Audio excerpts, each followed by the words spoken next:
pragmatisme. Tapi Sujiwo Tejo tetap tak tergoyahkan. Ia tertawa kecil, lalu berkata, "Mas Gibran, Anda memang cerdas.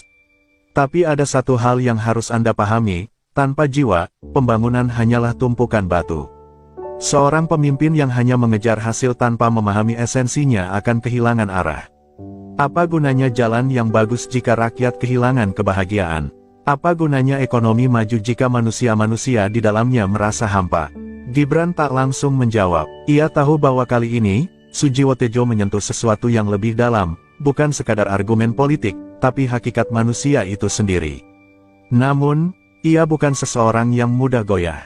Dengan suara yang lebih tegas, ia berkata, "Itulah mengapa keseimbangan dibutuhkan.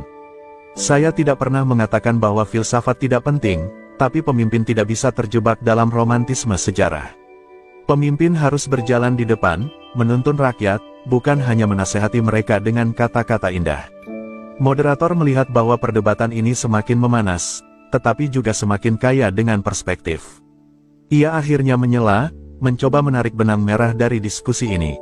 Jadi, apakah kita bisa mengatakan bahwa kepemimpinan yang ideal adalah kepemimpinan yang mampu menggabungkan tindakan nyata dengan pemahaman mendalam terhadap jiwa rakyat? Sujiwo Tejo tersenyum tipis, matanya berkilat penuh makna. Jika seorang pemimpin mampu melakukan itu, maka ia bukan hanya pemimpin biasa.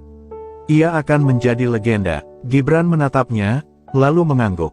Meskipun mereka berdua datang dari dua dunia yang berbeda, mereka tahu bahwa di titik tertentu, mereka memiliki satu tujuan yang sama, membangun bangsa. Dengan cara mereka masing-masing. Tapi perdebatan ini belum selesai. Bab berikutnya akan menjadi penentu.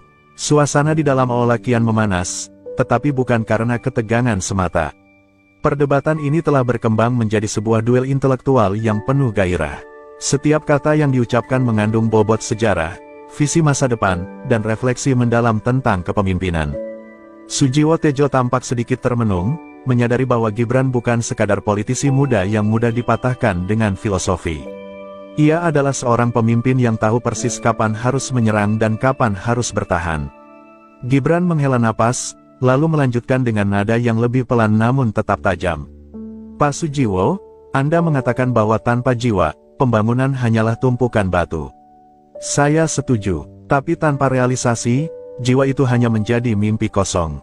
Dulu, banyak pemimpin besar memiliki visi yang luar biasa, namun sayangnya, mereka terjebak dalam idealisme tanpa hasil konkret. Saya tidak ingin jatuh ke dalam jebakan itu." Sujiwo Tejo tersenyum tipis, lalu berkata, "Tapi Mas Gibran, jika hanya mengejar hasil tanpa memahami esensinya, kita akan kehilangan arah. Kita akan membangun jalan, gedung, dan jembatan, tapi kehilangan kebudayaan kita sendiri." Seorang pemimpin yang hebat harus bisa mengharmonikan antara infrastruktur dan kebudayaan, antara teknologi dan kemanusiaan. Kita bukan hanya membangun negara, tapi juga membangun peradaban. Gibran mengangguk pelan, lalu menatap langsung ke arah Sujiwo Tejo. Ia tahu, ini adalah momen yang menentukan. Dengan suara lebih dalam, ia berkata, "Dan itulah alasan mengapa saya berdiri di sini hari ini. Saya bukan hanya ingin membangun jalan, saya ingin membangun cara berpikir baru. Saya ingin menciptakan generasi yang tidak hanya bisa bermimpi, tetapi juga bisa mewujudkan impian mereka. Filsafat memang penting, Pak, tapi tanpa keberanian untuk bertindak, kita hanya akan menjadi bangsa yang sibuk berbicara tentang masa lalu tanpa pernah benar-benar melangkah ke masa depan." Kata-kata itu menghantam ruangan seperti petir di tengah malam. Sujiwo Tejo, yang selama ini dikenal dengan pemikirannya yang tajam dan filosofis, untuk pertama kalinya tampak terdiam. Ia bukan kalah dalam debat ini, tetapi ia mulai melihat sesuatu yang berbeda dalam sosok Gibran. Ada keberanian di sana, ada ketegasan yang tak bisa disangkal. Ruangan pun hening. Beberapa penonton menatap Sujiwo Tejo dengan penuh harap, menunggu jawaban yang bisa membalikkan keadaan. Namun, ia hanya tersenyum kecil, menatap Gibran dengan mata yang berbinar penuh penghormatan. "Mas Gibran," katanya akhirnya, "Anda telah memahami satu hal yang paling penting dalam kepemimpinan. Bahwa keseimbangan bukan berarti menunggu hingga segalanya sempurna, tetapi menemukan cara untuk bergerak maju tanpa kehilangan identitas. Itu adalah pelajaran yang tidak banyak pemimpin muda pahami." Tepuk tangan pun pecah di dalam aula.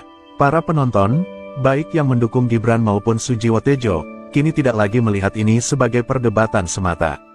Ini adalah pertukaran pemikiran yang melampaui sekadar menang atau kalah.